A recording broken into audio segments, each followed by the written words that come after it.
예, 미국 증시는 이제 연말에 대한 기대감이 높아지고 있고요. 우리도 오늘은 강력하게 반등이 오고 있는데요. 연말 연초까지 글로벌 증시 동향들 미리 좀 체크하겠습니다. 오늘 집중 분석 미중산업경제연구소 조용찬 소장님 함께합니다. 소장님 어서 오십시오. 예, 안녕하십니까. 네, 미국 증시는 트럼프 당선 확정 이후에 강한 상승세를 보이고 있는데요. 또 소비에 대한 기대감도 있잖아요. 소위 글로벌 증시, 미증시, 산타랠리가 가능한 겁니까? 네, 이번 주 목요일 날이 추수감사절이고요. 네. 또 금요일 같은 경우는 블랙 프라이데이가 시작되는 그 날입니다. 미국 증시 같은 경우는 이 시점을 기점으로 해서 비이성적인 주가 상승의 아노마리 현상이 아주 뚜렷하게 나타나는데요. 첫 번째는 미국 월가 같은 경우에도 이제 주식을 사라고 하는 시점이 이번 주 화요일 날 내일부터가 시작이 됩니다. 아무래도 산타넬리가 이제 여기서부터 시작이 되고요. 또 1월 달 같은 경우에는 소형주 특수들이 이제 분명히 일어나는 시점인데요. 이 기간을 좀 자세히 보면은 현재 그 추수감사절 직전인 화요일, 그러니까 내일부터 주식을 사가지고 새해 영업 둘째 날에 주식을 팔았을 경우에 S&P 기준으로 해서 주식이 상승할 확률이 무려 79% 정도 되고요. 상승폭은 2.5% 정도 된다고 합니다. 예. 또 소형주 효과가 뚜렷한 기간에 러셀 2000 지수에 편입된 그 종목을 투자했을 경우에 러셀 2000이 상승할 확률은 77%고요. 또한 그 주식시장의 상승 확률이 3.19%이기 때문에 아무래도 이런 특수로 인해서 많은 투자 자금들이 또 월가 쪽으로 유입될 가능성이 있지 않나 이렇게 보여집니다. 네. 산타랠리, 연말랠리에서 1월 효과까지 미국은 기대를 하고 있는 분위기고요. 정책 변화가 이제 트럼프 대통령 취임하면서 나타날 텐데요. 물론 지금 이제 알파벳 같은 경우는 지금 정부에서 이제 규제를 하면서 반독점법 이런 걸 하는데 전체적으로 이제 일론 머스크 그렇고 규제 완화 분위기잖아요. 그러면 소위 기술주들에게는 내년에도 추가적인 상승의 동력이 되는 건가요? 네, 트럼프 1기 행정부 때 하이테크 주들이 상승했던 기분 좋은 기억을 투자가 여러분들은 모두 기억하실 텐데요. 이번에도 충분히 이런 상승 기대감이 좀 고조되지 않을까 보여집니다. 첫 번째로는 아무래도 트럼프 1기 때는 클라우드 서비스가 보급되면서 기업 실적으로 이어졌고요. 이번은 생성 AI 특수로 인해서 전 세계 모든 기업들이 AI에 관련된 투자가 아무래도 새로운 기술 침투에 따른 실적 증가 그리고 투자 확대로 이어질 가능성이 크다고 합니다. 두 번째로는 일론 머스크가 그 책임자라고 있는 도지라고 하는 정부 효율화부가 이제 본격적으로 예산을 줄이고 그리고 투자 규제 완화뿐만 아니라 여러 가지 그 관료주의 정책을 폐기시킬 것으로 보여집니다. 이렇게 되면은 아무래도 하이테크 주들 같은 경우는 실적 그 증가로 이어지게 되고요. 또 이 시장에 우리나라 IT 기업이라든지 소프트웨어 기업들도 투자할 수 있기 때문에 우리한테도 분수 효과를 충분히 기대할 수 있지 않나 생각이 됩니다. 네. 미국 차기 행정부의 재무부 장관과 상무장관은 이 월가 출신들이 이제 들어가기로 포진이 된 상태고요. 조금 전에 말씀하신 일론 머스크가 주도하는 정부 효율화 부서라고 하는 거는 정식 내각이 될지 아니면 이제 내각이 아닌 부서가 될지는 아직 확정이 안 됐다고 하는데 잠시 언급하셨지만 그게 무슨 일을 할지 현재는 어떻게 추진이 되고 있을까요? 네. 통상 그 권력이라는 것은 대통령과 물리적 거리가 누가 가까우냐에 따라서 달라지게 되는데요. 아무래도 일론 머스크 같은 경우는 선거 기간에 1억 8천만 달러를 기부할 정도로 지금 현재 강요들뿐만 아니라 스텝 간에는 가장 파워가 막강한 사람입니다. 아무래도 그 현재 그 정부 효율화부 같은 경우에는 관료주의 처결 그리고 행정 낭비를 줄이기 위해서 예산의 대폭적인 삭감이 예상이 되는데 이렇게 되면 300여 개 부서 같은 경우는 통폐합이 될 수밖에 없고요. 특히 국방부라든지 그리고 환경부, 교육부, 법무부, 연방 그 증권거래위원회 그리고 연방거래위원회 같은 경우에도 조직 축소가 불가피하다고 합니다.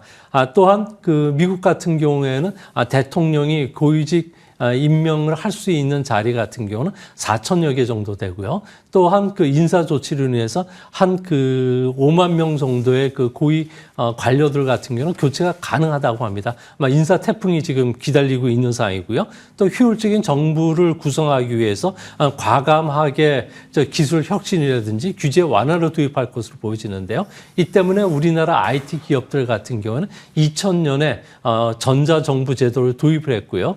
행정 업무 간소화뿐만 아니라 표준화, 과학화, 정보화, 행정기관의 통폐합 등을 이뤘기 때문에 이거와 관련된 성과를 아무래도 그 속도전 있게 나가는 그 일론 머스크한테는 아마 눈에 들 수 있지 않을까 보여집니다. 또한 우리가 갖고 있는 그 경험이라는 것은 국회를 통해서 관련법을 정비했던 경험도 있고요. 인력 재배치와 관련된 경험들을 공유할 수 있기 때문에 이거와 관련돼서 미국에 진출하는 기업들이 좀 늘어나지 않을까 보여집니다. 네.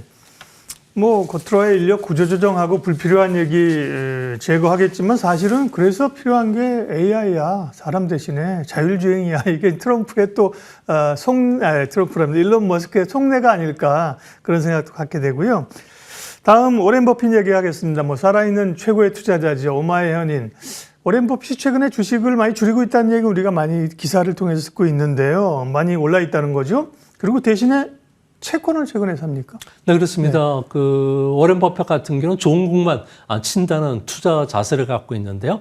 이번에는 아예 타석에 들어서지 않겠다고 선언한 거나 마찬가지입니다. 아무래도 미국 증시가 지금 현재 고평가 받고 있고요. 적정 가격에 매수할 수 있는 종목을 찾을 수가 없기 때문에 그런 것으로 보여지는데요.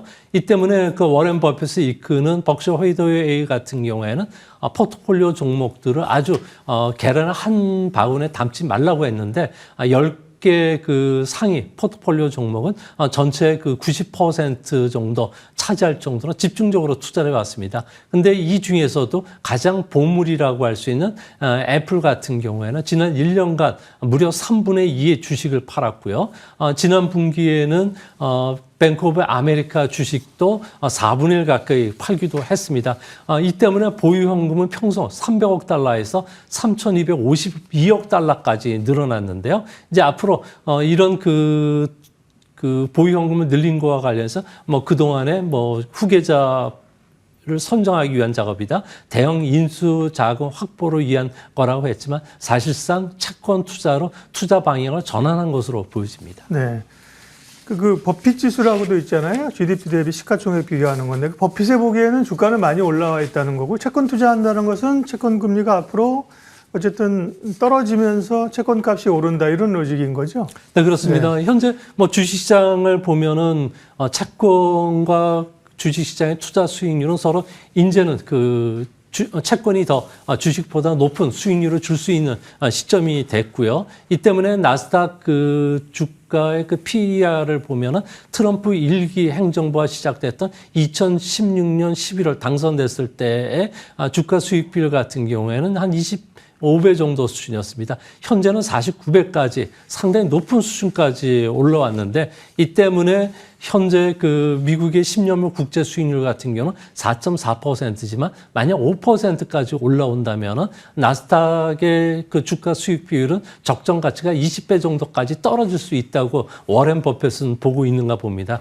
이 때문에 미국 주가가 지금 사상 최고치를 경신하고 있는 시점에 채권으로 돌렸다는 것은 많은 투자가들이 워렌 버핏을 추정하고 있기 때문에 채권으로 자금 이동이 이제부터 시작되는 트리거가 되지 않을까 월가에서는 긴장하고 보고 있다고 합니다. 네. 중국도 궁금하니까요. 마지막으로 중국의 최근에 이제 부양책과 관련된 내용과 실망감 또 이슈 요걸 좀 마무리하겠습니다. 중국 정부가 이제 기대하던 부양책을 내놨는데 시장에서는 이게 뭐 경기를 살리는 것보다 부동산 맞고 이런 거라고 해서 기대치가 좀 떨어집니다. 지난 금요일도 보니까 상해 지수가 3%나 빠졌더라고요. 중국 상황 좀 마지막으로 알려주세요. 네. 네, 중국 같은 경우에는 이번에 경기 부양책과 관련해서 실효성 있는 정책이 안 나왔고요. 10조 위엔의 그 국제 발행 같은 경우에도 투자가들 같은 경우는 선전용에 불과하다고 보고 있습니다.